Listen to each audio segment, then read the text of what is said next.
Ladies and gentlemen, welcome to The Point. This is your brother Joel, inviting you to call your friends so we can together watch this program. Today we're going to speak about the glory of God, the presence and the fingerprint of God. But before we start, we want to remind you that we have all three versions on the same video. So for the English-speaking friends, you can just watch this one, and the French-speaking and Creole-speaking friends, you can just fast forward so you can watch the appropriate version. Les gens qui parlent français et ceux qui parlent créole n'ont qu'à avancer la vidéo pour voir leur version préférée. And when you finish, don't forget to subscribe so you can automatically receive The Point every month. Open your Bible with me in the book of Psalm, chapter 19, and we will read verse 1 to 7. The heavens declare the glory of God. The skies proclaim the work of His hands. Day after day, they pour forth speech. Night after night, they reveal knowledge. They have no speech. They use no words. No sound is heard from them. Yet their voice goes out into all the earth, their words to the ends of the world. In the heavens, God has pitched a tent for the sun. It is like a bridegroom coming out of his chamber, like a champion rejoicing to run his course. It rises at one end of the heavens and makes its circuit to the other. Nothing is deprived of its warmth. Their words to the ends of the world. In the heavens, God has pitched a tent for the sun. It is like a bridegroom coming out of his chamber, like a champion rejoicing to run his course. It rises at one end of the heavens and makes its circuit to the other. Nothing is deprived of its warmth. Psalm 19, 1 to 7. I present this broadcast as a warning against any excuse that man will have to present before the tribunal of God for his refusal to accept the gospel of Jesus Christ for his salvation. Many people like to present themselves as atheists, as if for them God is the product of our imagination and that creation exists by itself. An American celebrity always concludes his advertisement by these sarcastic terms: I am an atheist and I am not afraid to go to hell. Unfortunately, these people are most often classified by the standards of our society among the wisest and the most intelligent of the world. Yet, in Psalm 14, verse 1, the psalmist compares to a fool whoever ignores the existence of God. He wrote, "The fool says in his heart, there is no God." The word fool comes from the Greek word moros, from which derives the English word moron, meaning deprived of common sense, idiot, or stupid.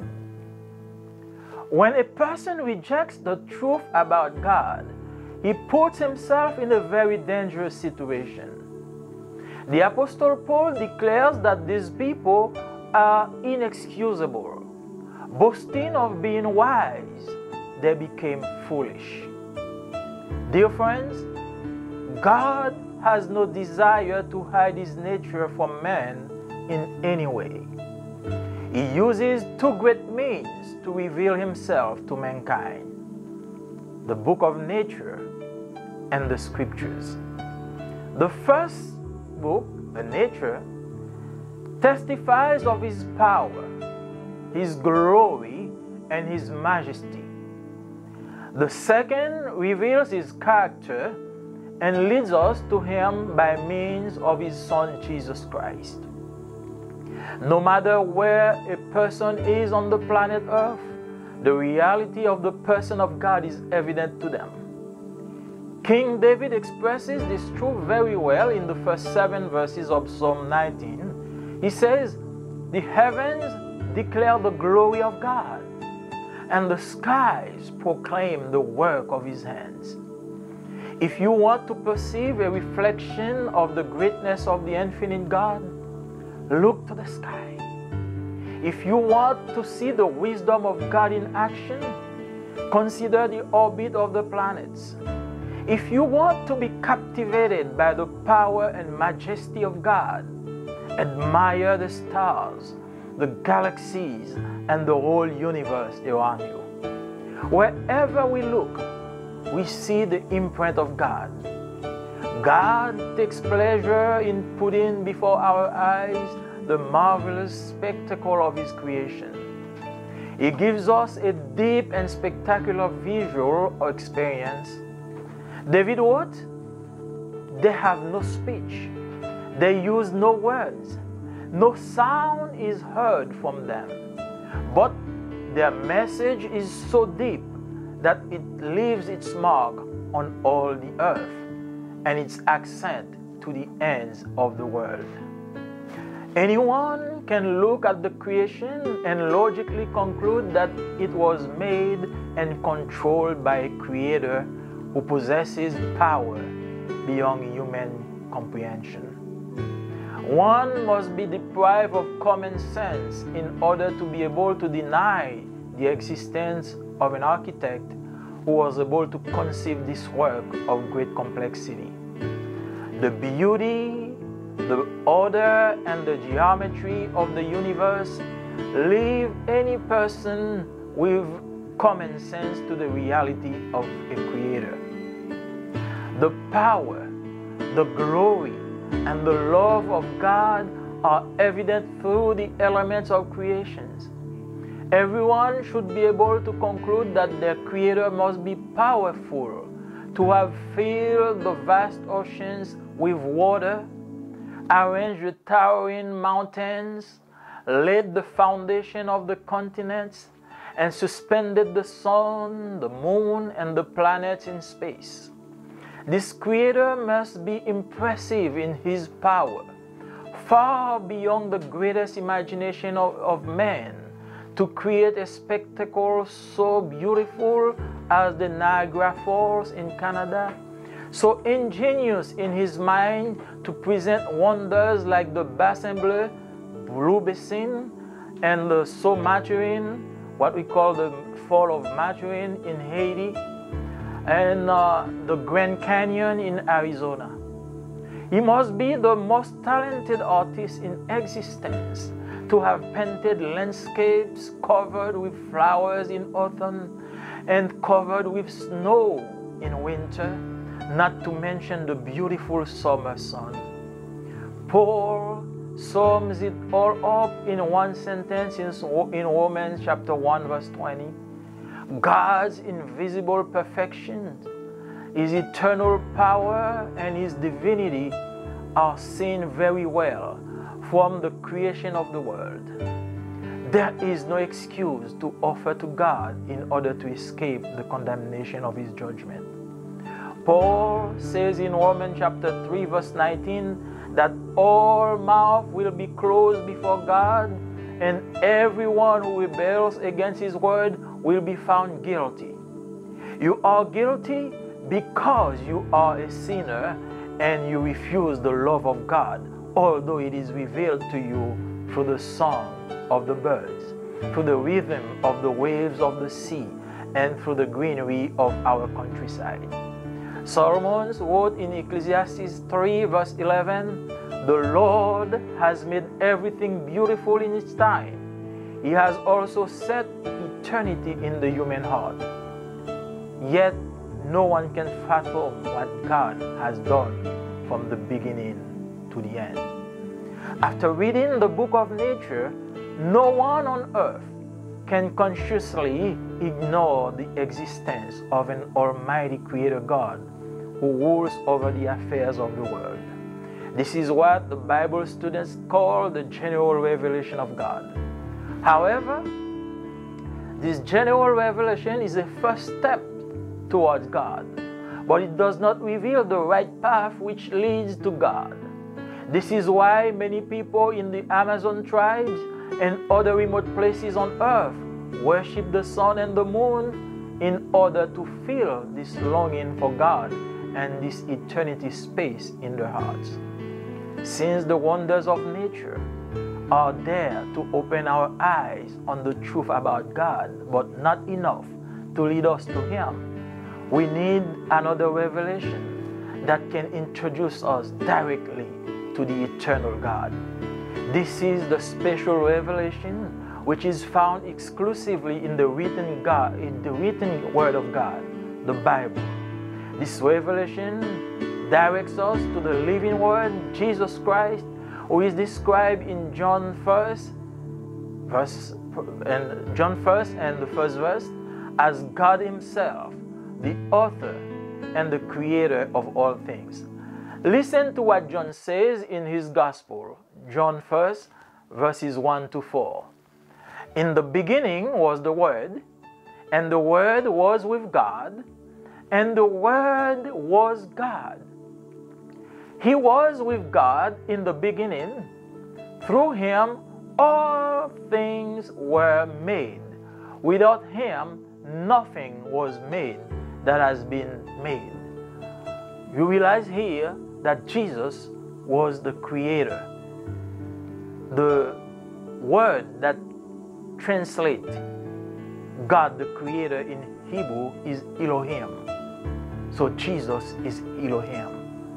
And he continues, he says, in Him was life, and that life was the light of all mankind. Jesus further declares in John chapter 14, verse 6, I am the way, the truth, and the life. No one comes to the Father except through me. No other prophet or guru dares to make this statement about himself. Do you understand why it is imperative to preach the gospel to others? This is because without the special revelation of God through Jesus Christ, no one will be saved. The reason for our condemnation is sin, and sin only. To escape this condemnation, we must accept the special revelation of Jesus Christ. No one can wash your sin away except Jesus. He is the only one who died in your place so your sin can be forgiven and you can have eternal life. Paul will tell us later in Romans chapter 10 verse 17, faith comes from hearing the message, and the message is heard through the word about Christ. No one can be saved without hearing the gospel, which is found in the special revelation. This is why we preach the gospel to the world. This is why we send missionaries around the world. This is why we must go to the ends of the earth to testify of the Lord Jesus Christ to people who have never heard of Him. No one can be saved just by general revelation. They can only come to a saving knowledge of Jesus Christ through special revelation found in the Bible. So, my friend, you have the truth today. Yes, gods can be seen all over the nature by the deeds of creation. But to find God, to be led to God, you have to believe in Jesus Christ. Now, someone somewhere heard the message, and if you give your life to God, I invite you to pray this prayer with me. God, thank you for your revelation. When you look at the nature, when we look at the world, we see your fingerprint everywhere. But we recognize that to be introduced to you, we need to accept the death, the sacrifice, and the resurrection of your Son, Jesus Christ. Now I confess my sin to you. I give my life to you, And I ask you in the name of Jesus Christ to write my name in the book of life. I ask all this in the name of Jesus. Amen. Subscribe, like, and share. By doing this, you help me to continue the spread of the gospel. Chers amis dans le Seigneur, que la grâce et la paix de Dieu soient avec vous. Encore une fois, votre ami Joël pour vous présenter l'évangile de Christ. Aujourd'hui, nous allons trouver la méditation de la parole dans le livre des psaumes, psaume 19, et nous lisons les versets 1 à 7. Les cieux racontent la gloire de Dieu et l'étendue manifeste l'œuvre de ses mains. Le jour en instruit un autre jour, la nuit en donne connaissance à une autre nuit. Ce n'est pas un langage, ce ne sont pas des paroles dont le son ne soit point entendu. Leur retentissement parcourt toute la terre. Leurs accents vont aux extrémités du monde, où il a dressé une tente pour le soleil. Et le soleil, semblable à un époux qui sort de sa chambre, s'élance dans la carrière avec la joie d'un héros. Il se lève à une extrémité des cieux et achève sa course à l'autre extrémité. Rien ne se dérobe à sa chaleur. Psaume 19, versets 1 à 7. Je présente cette rubrique comme une mise en garde contre toute excuse que l'homme aura à présenter devant le tribunal de Dieu pour son refus d'accepter l'évangile de Jésus-Christ pour son salut. Plusieurs personnes se plaisent à se présenter comme des athées, comme si pour eux, Dieu est le produit de notre imagination et que la création existe de par elle-même. Une grande célébrité américaine conclut toujours ses réclames par ces termes sarcastiques: « Je suis un athée et je n'ai pas peur d'aller en enfer ». Malheureusement, ces gens sont le plus souvent classés selon les standards de notre société parmi les plus sages et les plus intelligents du monde. Pourtant, dans le psaume 14, verset 1er, le psalmiste compare à un insensé celui qui ignore l'existence de Dieu. Il écrit: « L'insensé dit en son cœur, il n'y a point de Dieu. » Le mot insensé vient du grec moros, duquel vient le mot anglais moron, qui signifie dépourvu de sens, lent d'esprit, imbécile, etc. Quand une personne rejette la vérité de Dieu, cela la met dans une situation très dangereuse. L'apôtre Paul déclare que ces gens sont inexcusables. Se vantant d'être sages, ils sont devenus fous. Chers amis, Dieu n'a nullement le désir de cacher sa nature à l'homme. Il utilise deux grands moyens pour se révéler à l'humanité: la nature et les Écritures. Le premier livre, la nature, témoigne de sa puissance, de sa gloire et de sa majesté. Le deuxième révèle son caractère et nous conduit à lui par le moyen de son Fils Jésus-Christ. Peu importe où se trouve une personne sur la planète Terre, la réalité de la personne de Dieu est évidente pour elle. Le roi David exprime très bien cette vérité dans les 7 premiers versets du psaume 19. Il dit: « Les cieux racontent la gloire de Dieu et l'étendue manifeste l'œuvre de sa main. » Si vous voulez percevoir un reflet de la grandeur du Dieu infini, regardez au ciel. Si vous voulez voir la sagesse de Dieu en action, considérez l'orbite des planètes.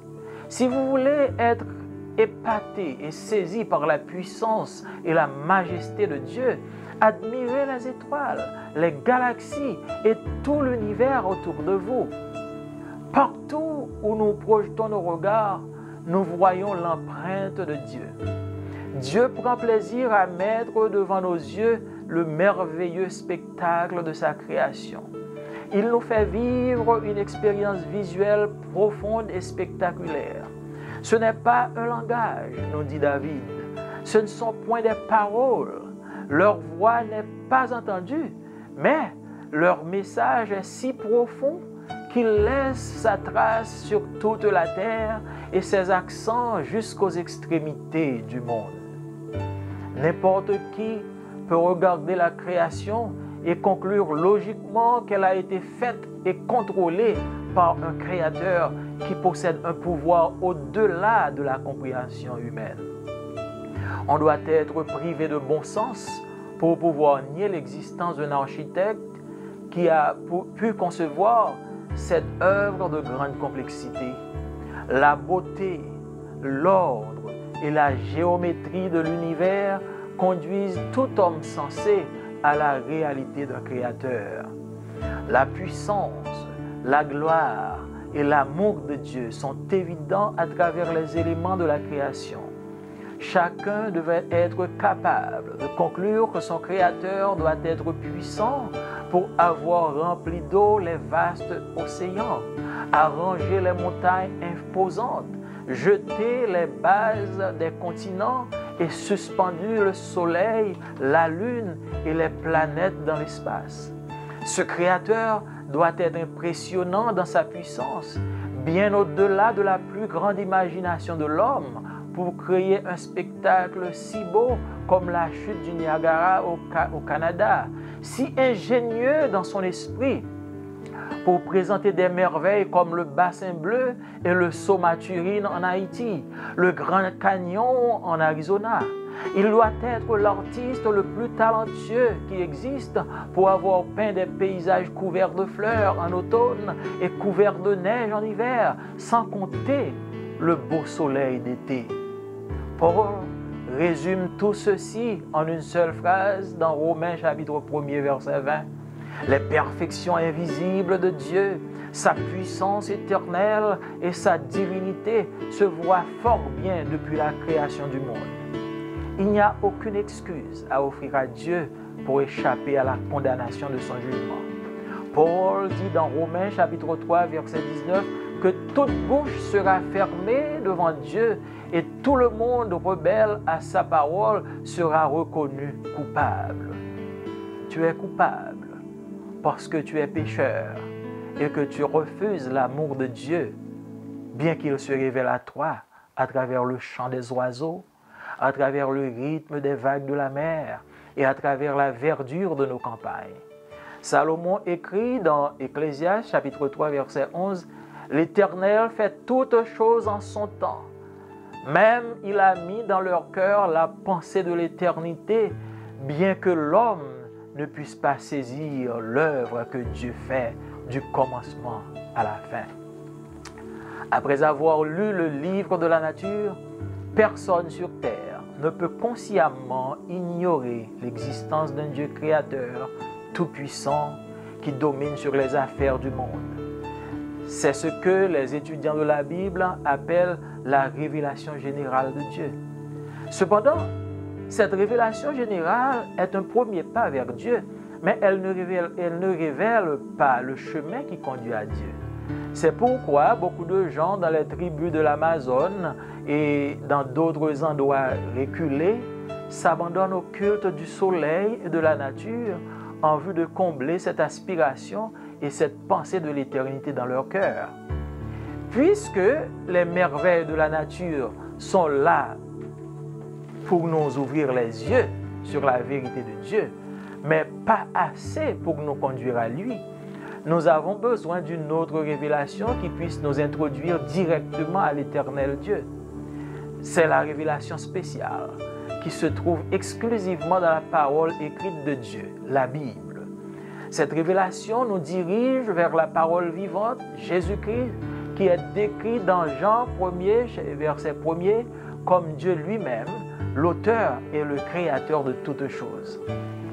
Écoutez ce que dit Jean dans son évangile. Jean 1er, verset 1 à 4. Au commencement était la parole, et la parole était avec Dieu, et la parole était Dieu. Elle était au commencement avec Dieu. Toutes choses ont été faites par elle, et rien de ce qui a été fait n'a été fait sans elle. Le mot grec, le mot hébreu qui traduit Dieu créateur, c'est Elohim. Donc ceci signifie que Jésus est lui-même Elohim, parce qu'il a créé le monde et ce qui s'y trouve. En elle, le verset continue, en elle était la vie, et la vie, la lumière des hommes. Jésus déclare plus loin dans Jean chapitre 14, verset 6, « Je suis le chemin, la vérité et la vie. Nul ne vient au Père que par moi. » Aucun autre prophète ou gourou n'ose faire cette déclaration à propos de lui-même. Comprenez-vous pourquoi est-il impératif de prêcher l'évangile aux autres? C'est parce que sans la révélation spéciale de Dieu à travers Jésus-Christ, personne ne sera sauvé. La raison de notre condamnation est le péché. Pour échapper à cette condamnation, il faut accepter la révélation spéciale, Jésus-Christ. Personne ne peut laver votre péché sauf Jésus. Il est le seul qui était mort à votre place afin que votre péché puisse être pardonné et que vous puissiez avoir la vie éternelle. Paul nous dira plus tard dans Romains chapitre 10, verset 17, « La foi vient de ce qu'on entend, et ce qu'on entend vient de la parole de Dieu. » Personne ne peut être sauvé sans entendre l'évangile qui se trouve dans une révélation spéciale. C'est pourquoi nous prêchons l'évangile au monde. C'est pourquoi nous envoyons des missionnaires à travers le monde. C'est pourquoi nous devons aller jusqu'aux extrémités de la terre pour témoigner du Seigneur Jésus à des gens qui n'ont jamais entendu parler de lui. Personne ne peut être sauvé simplement par la révélation générale. Ils ne peuvent parvenir à une connaissance salvatrice de Jésus-Christ que par la révélation spéciale trouvée dans la Bible. Maintenant que vous avez entendu tout ceci, je vais vous demander où est-ce que vous vous trouvez. Oui, vous avez vu la main de Dieu, les empreintes de Dieu dans la nature à travers les œuvres de la création. Cela prouve qu'il y a un Dieu. Cela prouve qu'il y a un Créateur. Mais pour arriver à ce Créateur, il faut croire dans la révélation spéciale. Il faut croire en son Fils Jésus-Christ, venu sur terre, mourir pour nous donner la vie et pour payer la dette de nos péchés. Maintenant, si vous avez compris bien cette différence, je vous demande là où vous êtes à confesser vos péchés et à rendre votre vie à Jésus-Christ, qui est celui qui était venu pour donner la vie à tous ceux qui sont perdus. Dieu de toute éternité, Dieu de grâce et de bonté, merci pour la révélation que tu nous donnes à travers ta parole. Oui Seigneur, quand nous regardons la nature, nous voyons tes empreintes, nous voyons ta présence, nous voyons tes marques. Oui Seigneur, cela prouve que nous ne sommes pas là par hasard, mais il y a eu un concepteur, quelqu'un qui a conçu cet univers pour nous. Maintenant Seigneur, nous voulons voir ta face, nous voulons nous diriger vers toi, et cela n'est possible que par le moyen de ton Fils Jésus-Christ. Nous acceptons Jésus comme notre Sauveur. Nous confessons nos péchés et nous lui donnons notre vie. Écris notre nom dans le livre de la vie. Nous te demandons tout ceci au nom de Jésus qui vit et qui règne au siècle des siècles. Amen. Merci de nous avoir suivis et nous vous demandons, comme toujours, d'aimer, de partager et surtout de vous abonner. Que Dieu vous bénisse. Que la paix et la grâce de Dieu, capable avec chaque monde qui attend des moins, c'est encore frère ou amis, Joël Marseille qui paraît pour vous avec 2 pointes. Avant que nous continuions, nous demandons toujours songer pour sien ambassade, remercier, partager et surtout abonner afin que le travail soit capable de continuer. Et méditation que nous gagnons aujourd'hui, nous joignons dans Psaume chapitre 19, versets 1 à 7, et nous appelons pour vous, et dans langue blanche qui dit les cieux racontent la gloire de Dieu et l'étendue manifeste l'œuvre de ses mains.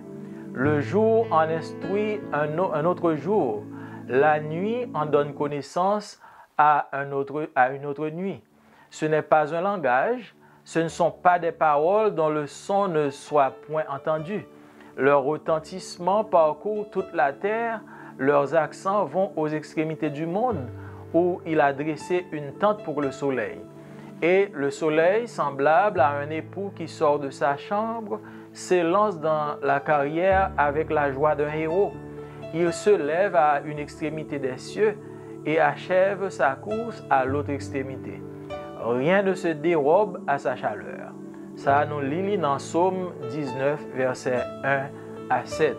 Je dis à nous présenter rubrique ça, c'est comme une mise en garde contre toute excuse que l'homme t'a gagné pour présenter lorsque vous venez présenter devant le tribunal de Dieu, du fait que tu as refusé d'accepter l'évangile de Jésus-Christ pour salut. Il y a un pile monde qui prend plaisir pour présenter tête aujourd'hui comme des athées. C'est comme si pour eux-mêmes, bon Dieu, c'est produit imagination, non? Et que création, c'est fait, il paraît de par lui-même, il existait de par lui-même. Il y a un grand vedette américain qui toujours conclut, réclame la fait par des termes ironiques comme ça. Il dit, moi c'est un athée et moi pas peur pour mal dans l'enfer. Malheureusement, moun sa yo souvent placé et selon standard société parmi ça qui plus sage et qui plus intelligent. Pourtant, dans Psaume 14, verset 1er, Psalmiste là, il comparé à un insensé tout le monde qui ignorait l'existence de Dieu. Tandis ça le dit dans Psaume, il dit insensé a écrit, insensé a dit dans le cœur, pas gagner bon Dieu. Mot insensé, il vient d'un mot grec moros qui donne naissance à un mot anglais moron. Et moron signifie monde qui pas trop intelligent, monde qui est imbécile. Donc quand un monde jeté la vérité sur mon Dieu, ça mettait dans une situation qui est très précoce et qui est très dangereuse. L'apôtre Paul il déclarait que moun sa yo pas d'excuse. Lorsque il prend pause sage yo venu fou. Zanmim, bon Dieu pas gagné aucun désir pour cacher sa vraie nature à l'homme. Il utilisait deux grands moyens pour révéler tête à la création, à l'humanité. Il employait la nature et il employait les Écritures. Premier, la nature, il témoignait de la puissance, il témoignait de la gloire et de la majesté de Dieu. Et deuxième, les Écritures, la Bible, ils ont révélé le caractère bon Dieu et ils ont conduit nous à bon Dieu par le moyen de Jésus-Christ. Quel que soit le côté où taillé sur la planète, la réalité de la personne de bon Dieu est très vivante dans la vie, très réelle.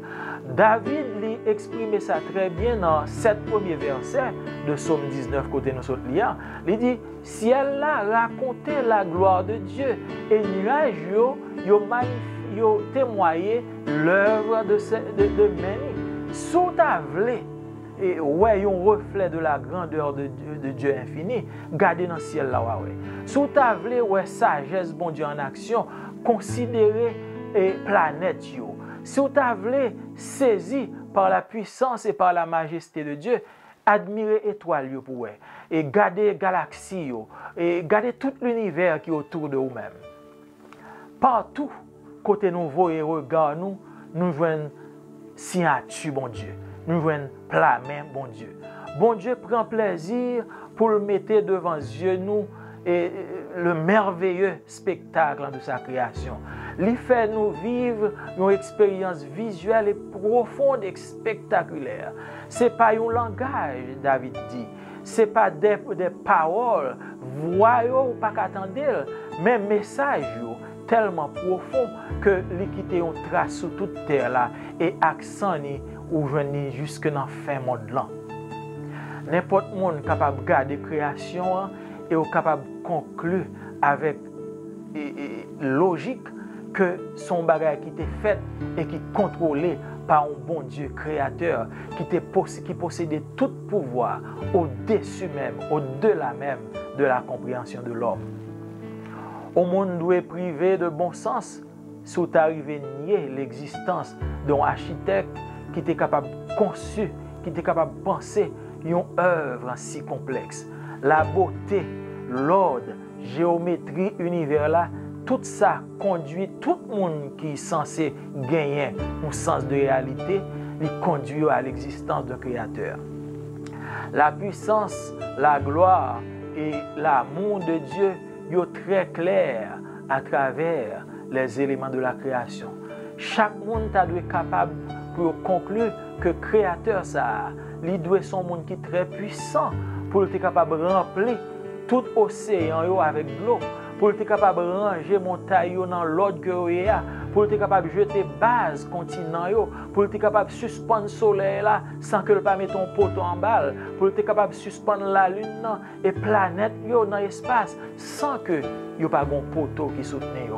Créateur il doit être très impressionnant dans la puissance, bien au-delà de l'imagination de l'homme, pour créer un spectacle qui est si belle comme la chute du Niagara au Canada, qui veut le créer et pour être si ingénieux dans l'esprit, pour le présenter une merveille comme le bassin bleu et le Somaturine en Haïti, comme le Grand Canyon en Arizona.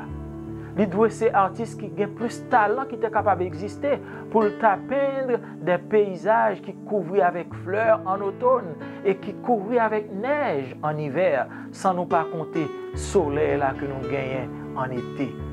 Paul résumait tout ça dans une seule phrase que nous joignons dans Romains, chapitre 1er, verset 20. Il dit, les perfections invisibles de Dieu, sa puissance éternelle et sa divinité se voient fort bien depuis la création du monde.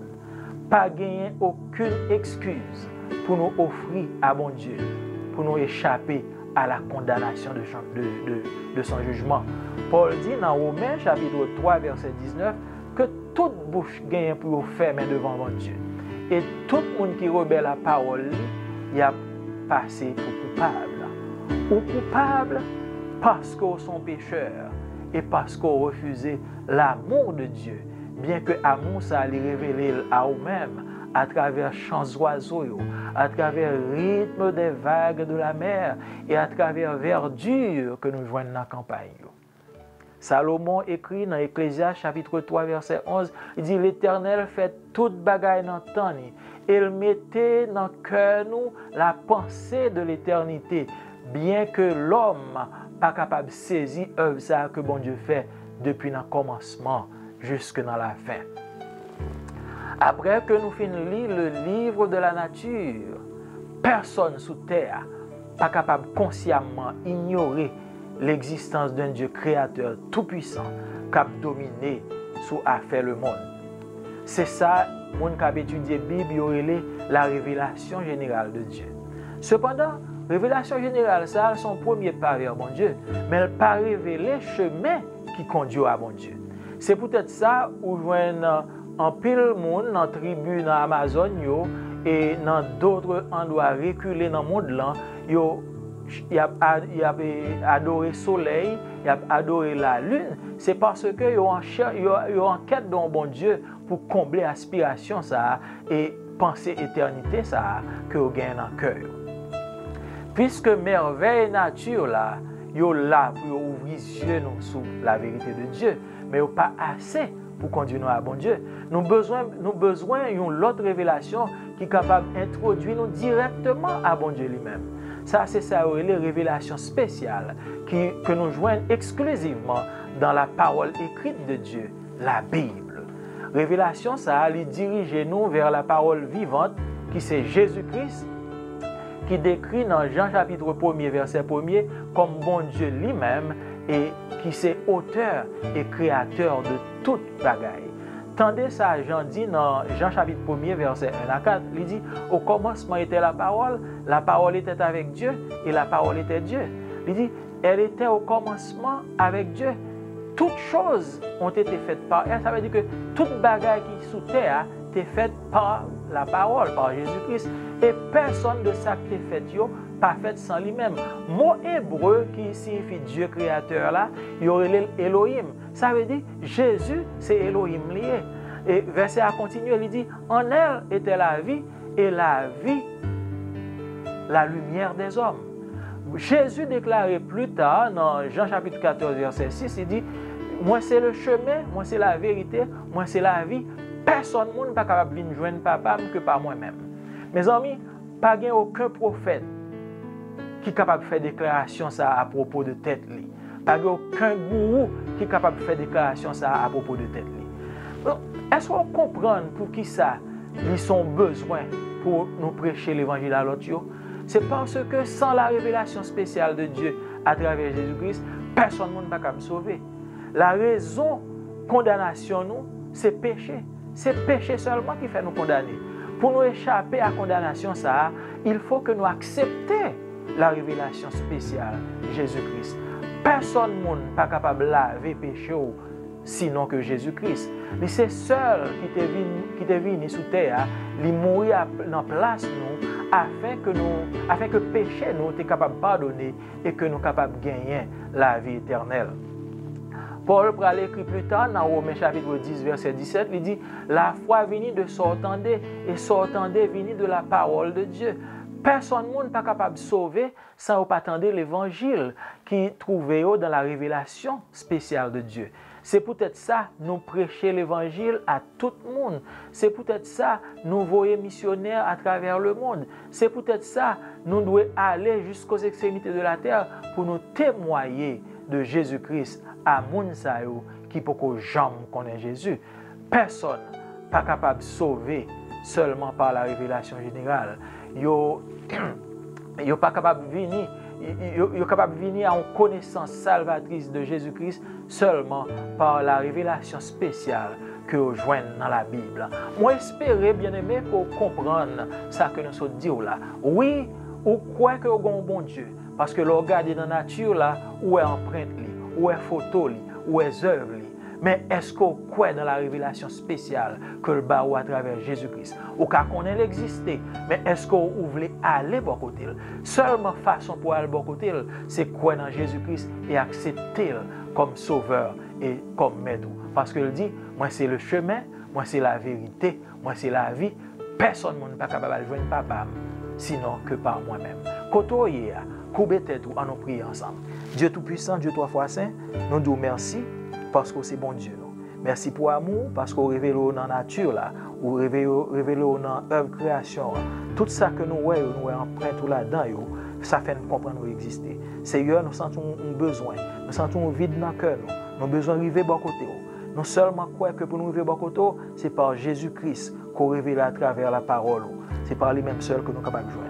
Seigneur, pardonnez les péchés, nous confessez au devant, acceptez-nous et sauvez-nous. Au nom de Jésus-Christ. Nous demandons tout ça, pas que nous bonnes nous dire, mais c'est en son nom, lui-même qui vit et qui règne au siècle des siècles. Amen. Comme nous t'avons déjà, écris-nous en bas ça, signez-nous, partagez-le et surtout abonnez-le. Que bon Dieu bénisse.